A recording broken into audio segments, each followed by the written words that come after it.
మల్లెల శ్రీహరి అని నెల్లూరు రూరల్ నియోజకవర్గం భక్తవత్సల నగర్ అబ్బాయి వరంగల్ నీట్లో పిహెచ్డి చేస్తున్నారు. ఎవరైతే నెల్లూరు రూరల్ నియోజకవర్గానికి సంబంధించి వరంగల్ నీట్లో పిహెచ్డి చేస్తున్నటువంటి మల్లెల శ్రీహరి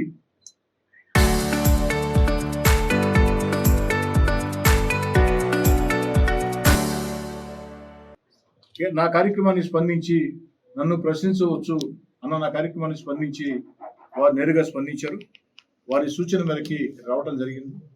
నిజంగా కొన్ని విషయాలైతే నాకు అవగాహన ఉంది, కానీ కొన్ని విషయాల్లో ఇంత దారుణ పరిస్థితులు ఉన్నాయని చెప్పని నేను భావించలేదు. ఆ మల్లెల శ్రీహరి చెప్పింది 100% నిజం. దీని మీద కాస్త నాకు కూడా ఆవేదన కలిగి ఇక్కడ ఉన్నటువంటి వాళ్ళని గట్టిగా మాట్లాడటం జరిగింది. నేను చెప్పేది రాత్రికి రాత్రే అద్భుతాలు చేయాలా, అద్భుతాలు చేస్తాం అన్న కళ్ళ ప్రపంచంలో నేను బతికే వ్యక్తిని కాదు. కానీ కనీస పార్టీ సేవలు జిల్లా ప్రభుత్వ ప్రధాన వైద్యశాలలో మనం ఇవ్వకపోతే అంతకంటే దారుణం మరొకట్లేదు. ఒక పక్క రాష్ట్ర ముఖ్యమంత్రి నారా చంద్రబాబు నాయుడు గారు, ఉప ముఖ్యమంత్రి పవన్ కళ్యాణ్ గారు, యువనేత నారా లోకేష్ గారు, వైద్య శాఖ మంత్రి సత్యకుమార్ యాదవ్ గారు, వీరందరూ కూడా ఈ యొక్క హాస్పిటల్స్లో వస్తువుల మెరుగుదల కోసం, సేవల మెరుగుదల కోసం ప్రత్యేక చొరవ చూపుతుంటే జిల్లా కేంద్రంలో ఉన్నటువంటి ఈ ప్రభుత్వ ప్రధాన వైద్యశాలలో ఇన్ని లోపాల కనీసం మెను బ్రేక్ఫాస్ట్ మెను కూడా పాటించలేని పరిస్థితి. అందుకే ఆ యొక్క కాంట్రాక్టర్ మీద చర్యలు తీసుకోమని చెప్పని, లేదా వారికి హెచ్చరికలు జారీ చేసి భవిష్యత్తులో పునరావృతం కాకుండా చేయమని అధికారులు ఆదేశాలు ఇవ్వడం జరిగింది. అదేవిధంగా శానిటేషన్ స్టాఫ్ విషయంలో కూడా ఉండాల్సింది 214 అయితే వచ్చేది 145. దీని మీద కూడా వారికి నోటీసులు సరిచేయమని చెప్పడం జరిగింది. ఇక ఏదైతే ఫ్యాన్లు రిపేరు, అంతకంటే దారుణం మరొకట్లేదు. మీకు ఏదైనా సమస్య ఉంటే స్థానిక ఎమ్మెల్యేగా నేనున్నా, పార్లమెంట్ సభ్యులుగా వేమిరెడ్డి ప్రభాకర్ రెడ్డి గారు ఉన్నారు, జిల్లా కలెక్టర్ గారు ఉన్నారు, మంచి కలెక్టర్ గారు, మీరు తీసుకురావచ్చు. అది కాకుండా ఫ్యాన్లు కూడా తిరగని పరిస్థితి అంటే ఎంత దారుణం. రెండోది, అల్ట్రాసౌండ్ పరీక్షల కోసం వచ్చేటప్పుడు ఇష్టారాజ్యంగా ఆలస్యం చేస్తున్నారని, సరైనటువంటి సమాధానం చెప్పట్లేదని కూడా ఇప్పుడు కూడా ఒక మీడియా మిత్రుడు మాట్లాడటం జరిగింది. కాబట్టి ఏదైతే వీటన్నిటి మీద కూడా ప్రత్యేక చొరవ చూపమని నాకైతే తీవ్ర అసంతృప్తిగా ఉంది, చాలా బాధ కలిగిస్తూ ఉంది. ఒక హాస్పిటల్ ఏదైతే సిబ్బంది మీదే కాకుండా, హాస్పిటల్ సూపరింటెండెంట్ ప్రిన్సిపల్ గారి కాకుండా, హాస్పిటల్ కమిటీ చైర్మన్ గారి మీద, సభ్యుల మీద కూడా నాకు ఆవేదన, బాధ ఉంది. కనీసం జరిగిపోయింది. ఇక నుంచైనా మళ్ళీ చెప్తున్నా, అద్భుతాలు చేయగలుగుతాం అని నేను చెప్పడం లేదు. కనీస పార్టీ సేవలు అందివ్వలేకపోతే స్థానిక ఎమ్మెల్యేగా అది నాకు గౌరవం కాదు. హాస్పిటల్ కమిటీ చైర్మన్గా, సభ్యులుగా, సూపరింటెండెంట్గా, ఆల్ హెచ్ఓడీలుగా, ప్రిన్సిపాల్గా మీరు గౌరవం కాదు. వీటిని సరిచేయండి. అదేవిధంగా చంద్రబాబు నాయుడు గారు P4 అన్న పథకం పెట్టి ప్రజల్ని భాగస్వాములు చేయాలా అన్న ఆలోచనతో అన్ని దగ్గరలో కూడా కార్యక్రమాలు జరుగుతూ ఉన్నాయి. ఇక్కడికి వచ్చే ముందే ఏదైతే ఈ యొక్క ముహూర్త బలం బాగుందా అన్నట్టు మల్లెల శ్రీహరి PhD విద్యార్థి సూచన అన్నట్టు DSR గ్రూప్ సంబంధించినటువంటి రఘురామరెడ్డి గారు ఒక 50 లక్షల రూపాయలు ఈ యొక్క ప్రభుత్వ ప్రధాన వైద్యశాలలో ఇస్తామని చెప్పడం జరిగింది. వారు ప్రధానంగా 2 సూచనలు చేసేవారు.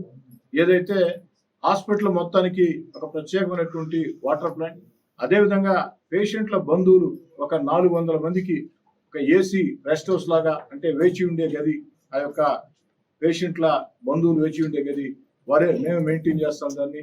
ఎందుకంటే పెట్టడం ఇంపార్టెంట్ కాదు, పెట్టిన తర్వాత మెయింటెనెన్స్ కూడా ఇంపార్టెంట్. అదే మాట వాళ్ళు అడిగారు, వాళ్ళే మేమే మెయింటైన్ చేస్తామని చెప్పడం జరిగింది.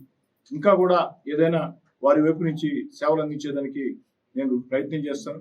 మీకు అందరికీ నేను కోరుకునేది ఏంటంటే, మీరే కూర్చోండి, సూపరింటెండెంట్ గారు, ప్రిన్సిపల్ గారు, all HODs, hospital committee chairman గారు, సభ్యులు అందరూ కూర్చొని ఒక సమగ్ర ప్రణాళిక తయారు చేయండి.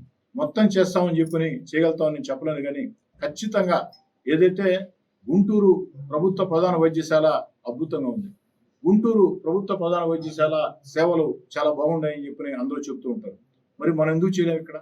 ఇక్కడ ఒక మంచి పార్లమెంట్ సభ్యుడు వేమిరెడ్డి ప్రభాకర్ రెడ్డి గారు ఉన్నారు, మంచి దాతలు ఉన్నారు, అన్ని రకాల సహకరించేదానికి 2 మంత్రులు కూడా ఉన్నారు మనకి. అటు పొంగూరు నారాయణ గారు, ఆనవ రామనారాయణ రెడ్డి గారు, అదేవిధంగా శాసనమండలి సభ్యులు పేద రవిచంద్ర గారు ఉన్నారు. అన్నిటికీ మించి అది మంచి కలెక్టర్, పనిచేసే కలెక్టర్, పాజిటివ్ దృక్పథంతో ఆలోచన చేసే కలెక్టర్, సానుకూల ధోరణితో ఆలోచించే కలెక్టర్ ఉన్నారు. మనం అందరం కలిసి కనీసం ఒక 6 నెలలు ఇంతకంటే మంచి సర్వీసులు చేసేదానికి ఏం చేయాలో ఆలోచించండి. ఆ పరంగా నేను కూడా ప్రత్యేక దృష్టి పెట్టి నేను కూడా దీన్ని సవాలుగా తీసుకుని ఖచ్చితంగా చేసి తీరుతానని చెప్పి మాట ఇస్తున్నా. అదేవిధంగా మల్లెల శ్రీహరి లాంటి విద్యార్థుల్ని అభినందిస్తూ ఇంకా కూడా నెల్లూరు రూరల్ నియోజకవర్గంలో ఉండే యువత ఏదైతే ఉద్యోగస్తులు అందరికీ నేను మనవి చేసేది ఒకటే, ముఖ్యంగా యువతకి మనవి చేసేది ఒకటే, మీలో ప్రశ్నించే తత్వం రావాలి, మీలో ప్రశ్నించే తత్వం పెరగాలి, మీలో ఏదైతే నిలదీసే తత్వం రావాలి, ఉద్యమించే తత్వం రావాలి. నేను ఓ ఎమ్మెల్యేగా పిలుపునిస్తూ ఉన్నా. నేను ఒక్కడిని ఇక్కడ ఎమ్మెల్యేనే కాదు, మిమ్మల్ని అందరిని ఆహ్వానిస్తూ ఉన్నా. మీరందరూ కూడా ఎమ్మెల్యేలే. నాకు ఓటేసి నన్ను ప్రజలు ఎమ్మెల్యేని చేస్తే నేను మిమ్మల్ని అందరినీ కూడా మీ సలహాలను కూడా ప్రత్యేకంగా తీసుకుంటాను. మీ యొక్క మాటల్ని ఆదేశాలుగా పాటిస్తాను. కాబట్టి చదువుకున్న యువత అందరినీ కూడా పిలుపునిస్తాను. చదువుకునే వాళ్ళం కానీ, చదివి ఉద్యోగాలు చేసుకునే వాళ్ళం కానీ అందరినీ కూడా మీలో చైతన్యం ఇంకా రావాలా, నిలదీసే తత్వం రావాలా. అయితే నిలదీసేటప్పుడు, ఆ ప్రశ్నించేటప్పుడు హుందాయుతమైన భాష, సాంప్రదాయమైన భాష, మంచి భాష మాట్లాడితే ఈ సమాజానికి మీరు కూడా మేలు చేసిన వాళ్ళు అవుతారు. మీ మాటలు, మీ సూచనలు ఆదేశాలుగా భావించే మీ శాసనసభ్యుడు కోటంరెడ్డి శ్రీధర్ రెడ్డిగా, మీ కుటుంబ సభ్యుడు కోటంరెడ్డి శ్రీధర్ రెడ్డిగా నేను ఉంటా. ఖచ్చితంగా కూడా ప్రశ్నించండి, నిలదీయండి, సూచనలు అందివ్వండి. వీలైనంత వరకు మళ్ళీ చెప్తున్నా, ఒక్క రాత్రిలో అంత అద్భుతాలు చేసేస్తాం అన్న పెద్ద మాటలు నేను చెప్పడం లేదు. ఉన్నంతలో వీలైనంతలో మెరుగైనటువంటి సౌకర్యాన్ని ఇచ్చేదానికి కృషి చేస్తానని మాట ఇస్తున్నాను.